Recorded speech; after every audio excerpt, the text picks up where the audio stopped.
Hey everyone, welcome to OZChris versus DC Comics, where I review each of DC's releases throughout the week on New Comic Book Day. So this is first week of June 5th's release. So we have DCEASED number 2, The Green Lantern number 8, and Justice League number 25. So starting off with DCEASED, aka DC Zombies, DC's Marvel Zombies. So written by Tom Taylor, the art by Trevor Hairsine, the art by coloring by Rain Barreto, the standard cover by Lionel Yu and Tamao Mori, but the cover I got is by Yasmin Boutry. So, several other heroes and villains have come under attack by the anti-living. That is what they're called. They're people that are infected by the techno-organic virus that Darkseid unintentionally created.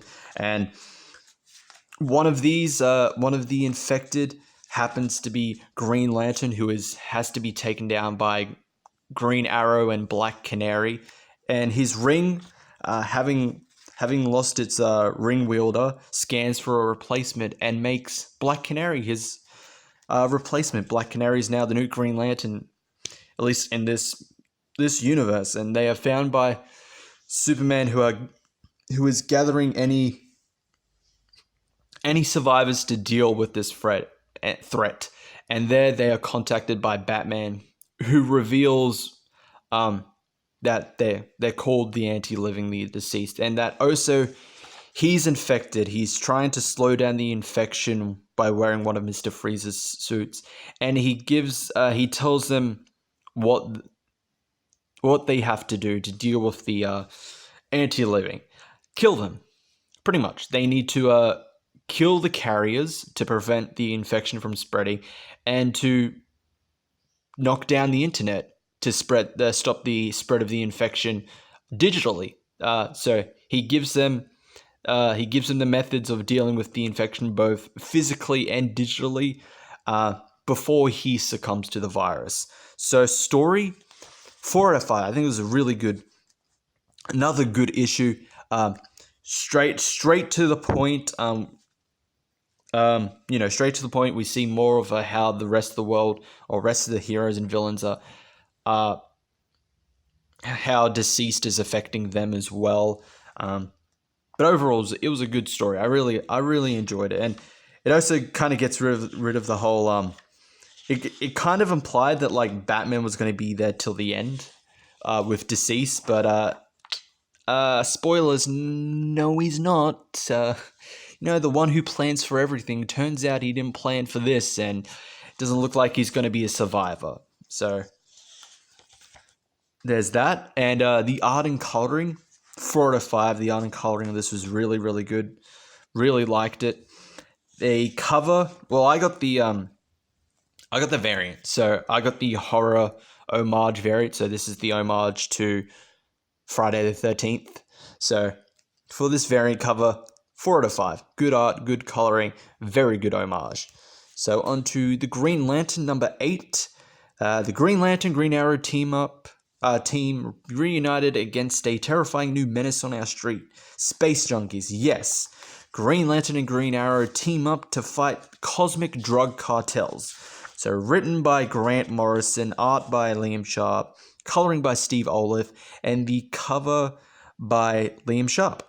So as I said, there is a new cosmic drug cartel, and one of the competitors sends an assassin as Momza to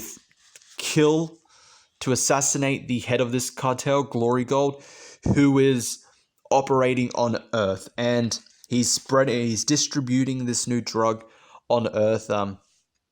Green Arrow and Green Lantern take the case. Green Lantern has been invited by Green Arrow to just pretty much hang out, to ground him back to Earth. He's been spending a lot more time than usual in space, and let's just hang out. There's problems here on Earth as well that could also use your assistance, use your help. So they head off.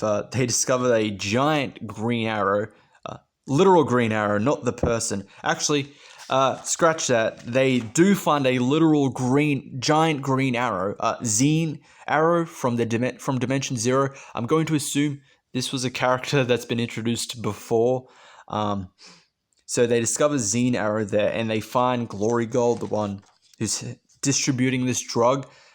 Payment is not money, it's actually soul. So the people that take this drug literally lose their soul in order to get it. They deal with Glory Gold and they deal with the assassin, and I'll leave it there. So story, 4 out of 5. I enjoyed it. I really liked it. It was a nice kind of homage to the old like tales of Green Arrow, Green Lantern, their adventures as well. Very fitting that the story they're dealing with is a cosmic drug, given the whole that story about Roy Harper taking drugs and Green Arrow and Green Lantern find out about it. So good reference, homage to that. And I enjoyed the story. The art and coloring, 4 out of 5. The art and coloring was really good, especially, I don't know, it wasn't bad, but I feel like definitely Sharp and Olaf's art is definitely much, much better suited to the cosmic stuff, because I think the cosmic stuff at the start, the art and coloring of that was really, really good.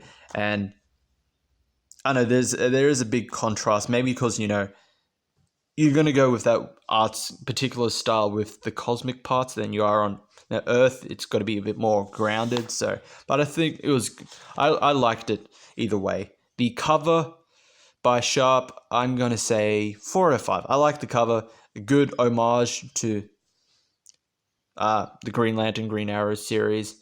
I enjoyed it. So, on to Justice League number 25, the extra-sized anniversary issue. So, story by Scott Snyder and Jorge Jimenez, the words by Snyder, the art by Jimenez, the coloring by Alejandro Sanchez, and the cover by Jimenez and Sanchez. So, the Sixth Dimension conclusion. This is the end of the Sixth Dimension arc as we head into Year of the Villains. So the Justice League versus the Sixth Dimension Justice League. You got to get quite a few of each counterpart fighting against one another as the World Forger prepares to create the Sixth Dimension's future. Batman tries to convince his fellow League members to just accept it instead of the World Forger forcing them to change their minds. Just accept that this is the future. But Batman reveals this is all a ruse in order to get Superman back. All of these flashbacks that Superman has been having, like times with John, times with his father, they're all to give him hope and to see the light at the end of the light in front of him, not in a death kind of way, literal lights, suns. Batman reveals that he set up various suns in different positions in order to believing that, Clark will eventually escape. He'll definitely escape. It's Clark. I trust him. He's my friend. In order to escape, Batman goes through all of these suns, powers himself up, leading back to his grand return to fight the World Forger. And that was it for that story. So for that rating, 4 out of 5. I really enjoyed it. It's a great end to Sixth Dimension. A bit corny how they with the resolution with the World Forger, but I feel like with Year of the Villains, they're going to need all the help they can get. Art and coloring, 4 out of 5. There's really good art and coloring, especially this page here. That just looks amazing. That is amazing art and coloring. And the cover, 4 out of 5. The art and coloring is good on that. Doesn't really have anything to do with the Sixth Dimension stuff, mainly with the Year of the Villain stuff, which is a reference to what that is, the Justice League against the Legion of Doom, which leads to the second half of this issue, The Message, leading into Year of the Villains. Written by James Tinney IV, art by Javier Fernandez, the coloring by Hi-Fi.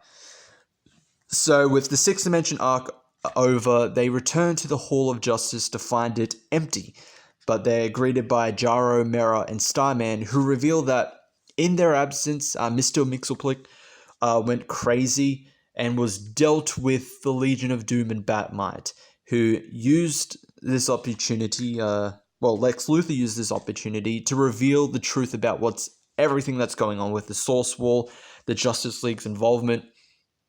He's used the League's absence during the Sixth Dimension arc to his own benefit and the Legion of Doom's benefit. He's given them he's given the whole world the main offer that the path that the Justice League, the path of heroes, is leading to nothing but ruin. And where were they when Mr. Mxyzptlk was attacking, went crazy? No, they were nowhere to be seen. The villains, the Legion of Doom, had to save the day. So he gives them the offer of head towards the path of villains to save everything. So Lex has begun his grand offer, and the League needs to prepare. So the whole offer thing ties into the DC's Year of the Villain #1, and the DC needs to prepare. The World Forger needs to find his brothers, the Monitor and Anti-Monitor. Starman believes he can get some help from Hypertime in the multiverse, and Wonder Woman believes we need to expand the Justice League. And that was it. So story 4 or 5. I really liked it. I'm excited to see where all of this Year of the Villain stuff goes. What goes on with it, particularly leading up to the Justice Doom War stuff. Art and coloring 4 to 5. The art and coloring on this was really, really good. Great art and coloring. So that was it for those 3 comics in this video of OZChris versus DC Comics. Thank you all for watching. I'll see you all next time.